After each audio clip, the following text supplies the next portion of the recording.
റളീതു ബില്ലാഹി റബ്ബ വബിൽ ഇസ്ലാമി ദീന വബി മുഹമ്മദിൻ. അതങ്ങനെ പറയണല്ലോ, നമ്മൾ പറയണ്ടറിയാം അതങ്ങനെ അതാതില്ലുമോ പോലെ. അങ്ങനെ തന്നെ ഇസ്ലാമിനെ ദീനായിട്ടും തൃപ്തിപ്പെട്ടു, അള്ളാഹുനെ റബ്ബായിട്ട് തൃപ്തിപ്പെട്ടു, മുഹമ്മദ് നബി സല്ലല്ലാഹു അലൈഹി വസല്ലം തങ്ങളെ റസൂലായിട്ട് തൃപ്തിപ്പെട്ടു. രാവിലെ വൈകുന്നേരം 3 വട്ടം പറയണതാണ്. പറയലുണ്ടോ? ഒന്ന് സുബഹിസ്കരിച്ച കാര്യം പറഞ്ഞോ, ബില്ലാഹി റബ്ബ വബിൽ ഇസ്ലാമി ദീന വബി മുഹമ്മദിൻ സല്ലല്ലാഹു അലൈഹി വസല്ലം 3 വട്ടം പറയണം. അങ്ങനെ 3 വട്ടം പറഞ്ഞോൾക്ക് നാളെ അള്ളാഹു തആല ഖിയാമത്ത് നാളിൽ അവരെ സംതൃപ്തരാക്കുമെന്നാണ്. അള്ളാഹുനെ റബ്ബായിട്ട് തൃപ്തിപ്പെടാ, ഇസ്ലാമിനെ ദീനായിട്ട് ഇസ്ലാമിൽ എന്താണോ പറഞ്ഞത്, ഞാൻ പറഞ്ഞില്ലേ, അതിന്റെ ഒരു യുക്തി നോക്കൂല, അംഗീകരിക്കുക. അതായിരുന്നു സ്വഹാബത്ത്. അതിന്റെ ഏറ്റവും നല്ല തെളിവാണ് കള്ള് വർജിക്കുക എന്നുള്ളത്. അവർക്ക് അചിന്യമായിരുന്നു. കള്ളില്ലാത്തൊരു വിഷയം ഉണ്ടായിരുന്നില്ല. ആ കള്ള് നിർത്തലാക്കിക്കൊണ്ടുള്ള ആയത്തിറങ്ങിയപ്പോൾ കള്ള് സാബിൽ കുടിച്ചോണ്ടിരുന്ന ആളുകള് വായിലുള്ള തുപ്പിക്കളഞ്ഞു എന്ന് മാത്രമല്ല, സ്റ്റോക്ക് ചെയ്തിന്റെ ക്യാനൊക്കെ മറിച്ചു. അങ്ങനെയാണ് മദീനത്ത് കള്ളിന്റെ മഴ ചെയ്താലും വരൾ ഒലിക്കണമാർക്ക് കള്ളിങ്ങനെ ഒലിച്ചു എന്നാ മദീന റോട്ടിലൂടെ. ആ കള്ളസാപ്പ് ആയത്തേനെന്നറിയോ? അബൂ തല്ലത്തുൽ അൻസാരി. അടുത്ത സെയിൽമാൻ ആരെയെന്നറിയോ? അവിടെ ഒഴിച്ചെടുക്കുന്ന ആളായിരുന്നറിയോ? അനസ് റളിയല്ലാഹു. അനസാണ് ഈ ചരിത്രമൊക്കെ പറയണത്.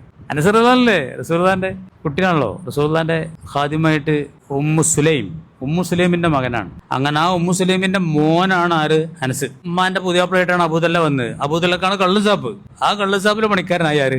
അങ്ങനെയാണ് അതൊക്കെ വരുന്നത് ചരിത്രങ്ങൾ. 10 കൊല്ലം റസൂലുള്ളാഹിന്റെ ഖാദിമാണ് അനസ്. റസൂലുള്ളാഹിന്റെ ചെരുപ്പെടുക്കുക, വെള്ളം എടുക്കുക, ഉദുർക്കാനുള്ള വെള്ളം കൊണ്ടുപോകുക, ബ്രഷ് കൊണ്ടുപോകുക, ഇതൊക്കെ ആരെ പണി?